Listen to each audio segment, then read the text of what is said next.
pastors talk to each other, and because we understand the ups and downs of ministries.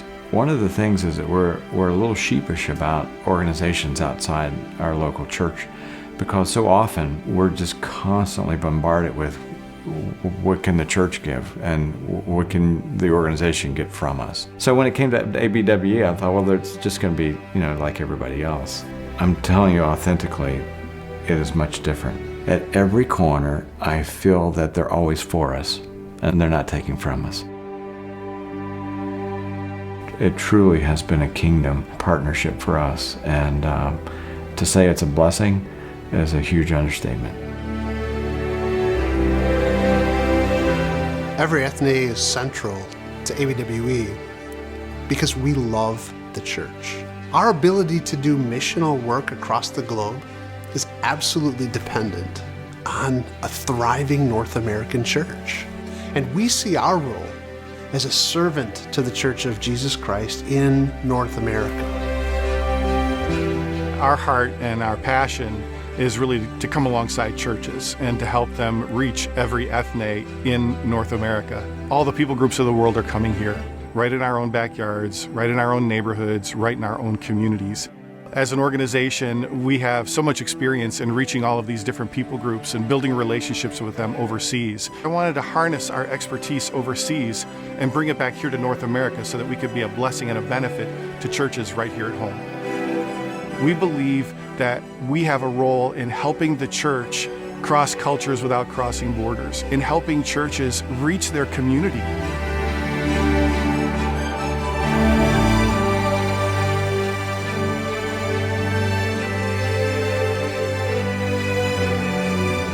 A lot of our local churches are focused on, if anything, survival or maybe addition, but they're not really reproducing in a way that allows them to reach the people that live around them that are not like they are.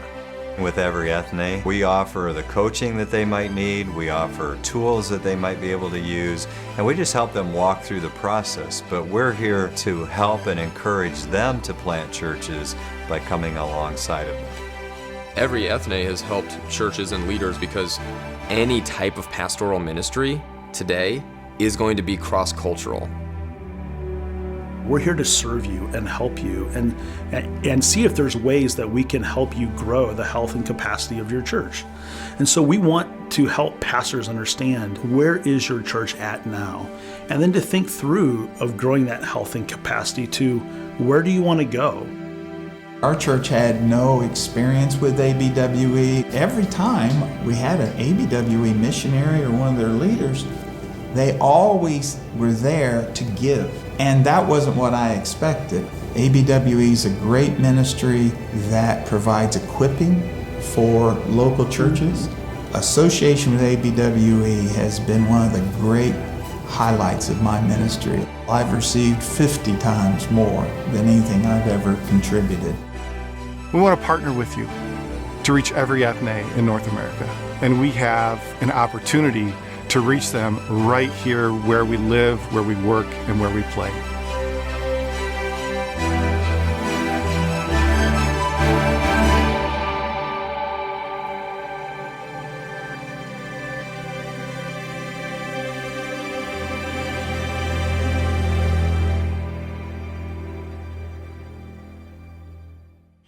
Hey guys, I'm Doug Martin. I'm the Executive Director for ABW's North America Ministry, which we call EveryEthne. And I have to say, I've seen that video. I helped produce that video with the guys. I sat in the room as I heard those testimonies. And I know Steve McCoy, the lead pastor, as I was sitting there and listening to him, I knew that we had helped him in a number of ways. But to actually be in the room when he was saying that about our team, that and his church runs, I think, close to 600, not a small church. Sam Polson at the end, talking about his church, where we've done a couple of our seminars there and helped him with a couple of things and the impact that it's had. For him to say that his church runs about 1,000.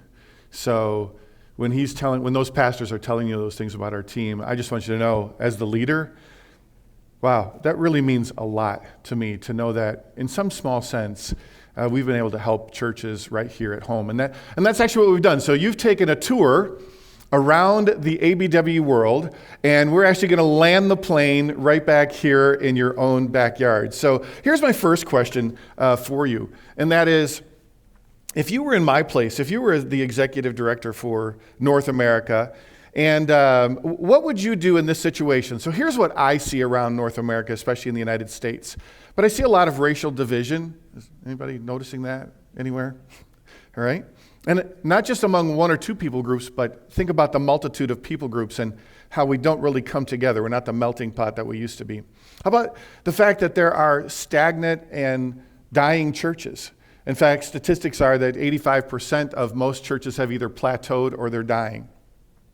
How about the fact that probably around 4%, maybe as many as 7% of churches have ever reproduced themselves, sent out a missionary, planted a daughter church? And how about people within the pews? If they engage their lost community at all, or the lostness around them, which statistically less than 25% of the people in your church currently engage the lostness around them. And when they do, their approach is often gospel ambush rather than gospel conversation, right? So it's, here's my verses, boy, do I feel great, and they're dead. There's no more conversation going on after that because they couldn't respond to the gospel. So what would you do and that's where we're all at, but what would you do if you were in my situation? It's rhetorical. I just wanted you to think. So first, I also want to introduce my wife, Sharon, who's right back there. Sharon, if you will just stand. You're looking at the whole EveryEthne leadership team back in 2010. That was it, right there. You're looking at it. And since then, the Lord has provided a number of pastors who have actually left ministries to join us because they saw the vision of what we were trying to accomplish. And so we currently have 4 regional directors, which was really nice because we had no regional directors when we first started this. And I like to tell people that my job, in fact, our former president asked me, Doug, how do you get people to, and he called me Martin, actually. He's like, Martin, how do you get people to join your team? And I'm like, I don't know. They just join, but I don't know how I do it. But I do have a method. I convince them that this is really what they need to do. So we've got some, and we're looking for some other leaders. Our leadership team is actually beyond those people. We have discipleship specialists. We have our LGBTQ team. The leader, he's a part of this as well. Our soul care team and their leaders are also a part of this. So the team has really grown, and we're just so thankful that people have seen this vision of what we're trying to accomplish and want to be a part of it. So again, one of the things we know is that there are more than 480 different people groups here in North America, in the United States, 250 in Canada. 80 of those are unreached. That's just an enormous task, folks. And that's why one of our catchphrases, you probably heard it in the video, is crossing cultures without crossing borders. And we really want to come alongside churches to help them. So let me give you just a little bit of a glimpse inside what we're doing with our mission, purpose, and vision statement, which is on mission with the church to reach every ethne in North America through a disciple-making movement that multiplies leaders in churches. So the first thing I want you to notice is that we aren't the church, but we want to be on mission with the church, to partner with them to help them. The second thing is, as you look at our purpose here, to reach every ethne, and that really comes from Matthew 28. It's the idea of making disciples of all nations, and that panta ta ethne is really ethne is one of the least binding words that Jesus could have used, and it literally simply means peoples or people groups. So it's not just a border, but it could be a sub-people group like police, like LGBTQ, like international students. The next thing you'll see on our statement here and what we're working toward is that it's toward a disciple-making movement. And if you haven't thought through it before, we know that there are 4 phases to make disciples. It's evangelism, that's the first stage. Then it's disciple, to be a disciple. And most churches stop there. But the next one is actually turning disciples into disciple makers and then turning disciple makers into leaders. And so we have this path of progression that we're trying to help churches understand that your job is to take people from lost to leading, not merely lost to simply being a disciple, but disciple maker, and then a disciple maker who then can lead other people. And so again, disciple making movement with our 4 phases. We talk about that in terms of micro movement, kind of within an individual's life or within the life of your church. But then the big thing you'll notice at our last part of our statement is that we want to multiply these leaders that we're developing, but we also want to multiply churches. And again, I told you this, the statistic. And for us, that's really macro movement. If we can get churches raising up leaders so they're doing discipleship correctly and they're multiplying themselves, think of the impact that we could have in helping eradicate lostness. But when that is broken down along the way, the pastor needs help to think through what's broken, how does this work? And again, so by bringing on pastors as my regional directors who've been down that road and can understand and talk pastor to pastor, not pastor to missionary. You know it's true, pastors. If you're here, you want to talk to another pastor. You don't want to talk to a missionary because they understand where you're at. Well, so that's our vision statement, a little bit of what we're working toward.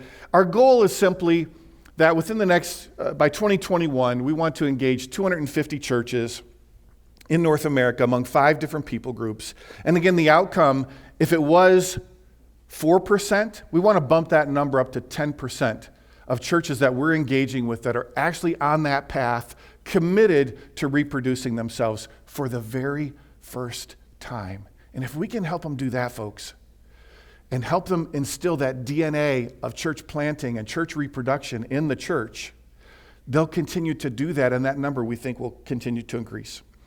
We do have a number of tools and resources. Our LGBTQ seminar that we launched just a little bit over a year ago, our Heart, Mind, and Soul Muslim seminar, but Heart, Mind, and Soul really is the division of the things that we work on with people to give them the best approach for building grace and truth relationships. We had a man come to our seminar once who, 50-year-old guy, and middle of the seminar, the Muslim seminar, he comes to us, he's like, I'm kind of lost. By the end of it, he comes back up to us, and he's holding the book, and he's like, I can do this. That's exactly what we want. LGBTQ seminar, literally, we've had people come up to us broken after the seminar because we deal with heart. One guy says to us, I have a boss, lesbian. I don't talk to her because I don't like her lifestyle. She's been my boss for 10 months. What's the likelihood that somebody who has never talked to the lost person is actually going to win them for Christ? Just think about that statistically. He comes up to us afterwards and he says, guys, basically, I'm broken. I'm going in Monday morning. This was a Saturday. I'm going in Monday morning, and I'm just going to say hi to her. Like, I'm actually going to talk to her with the idea that I want to start to begin to build a relationship because I see that she's simply lost. So this is the kind of impact that some of our seminars are having. I can talk about these next couple of couples. I just want you to know a couple of the ministries that we have. So Chris and Caitlin Brown, who are serving in Ferguson, Missouri as church planters, would love for you to get to know them. They're also looking for some people that will continue to join their team. Just a fantastic couple. And the dude's got attitude, and he is so funny. So I love hanging out with Chris, and I've got a video I can send out to you if you'd like to see that. So the next one is we also do some different things, refugee ministries, including here in Harrisburg. But Scott and Laura Lee Brock are also doing some things down in Clarkston, Georgia, which really per square inch, I think, has more immigrants outside of Atlanta there than any place in North America. And they come to us from Trinidad and just really have just a heart for immigrant people groups. And again, like everyone else, I hope that we've encouraged you to say, what else are they doing? And maybe it's even just for your own church or whether you want to be a part of our team, but we'd love to have you come. And there's also an opportunity to join our prayer team by just texting that number. So thanks, guys, and welcome back to North America after the world tour.